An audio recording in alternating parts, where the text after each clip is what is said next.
digital content creators. They function as educators, reviewers, satirists, entertainers, musicians and influencers.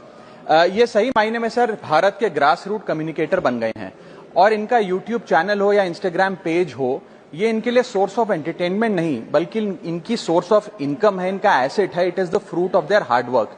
But एक चीज से ये सब परेशान हैं और उस मुद्दे को आज मैं सदन में उठाना चाहूंगा. That is the issue of fair use and arbitrary copyright strikes by digital platforms. Sir होता क्या है कि अगर एक कंटेंट क्रिएटर कुछ सेकंड, चंद सेकंड, 2-3 सेकंड के लिए कॉपीराइटेड कंटेंट को रीपर्पस करके कमेंट्री, क्रिटिसिज्म, पैरोडी, एजुकेशनल या न्यूज रिपोर्टिंग पर्पसेस के लिए यूज करता है, चाहे वो क्रेडिट देता हो, उसको इंसिडेंटली यूज करता हो, कॉपीराइट स्ट्राइक मारकर उसके जो उसकी यूट्यूब चैनल है, प्रॉपर्टी है या इंस्टाग्राम पेज है, उसे वाइप आउट कर दिया जाता है और उसकी सालों की मेहनत चंद मिनटों में समाप्त हो जाती है. Sir, livelihoods must be decided by law and not by arbitrary algorithms.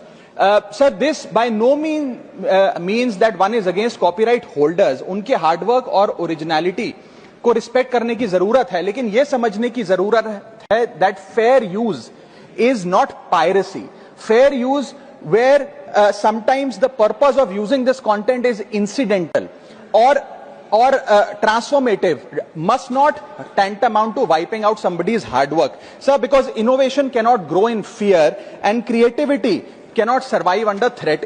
India का कॉपीराइट एक्ट सर 1957 में बना. एक ऐसे दौर में बना जब ना इंटरनेट था, ना कंप्यूटर थे, ना डिजिटल कंटेंट क्रिएटर्स थे, ना यूट्यूब, इंस्टाग्राम था. And this act lakhs the very definition of digital creators.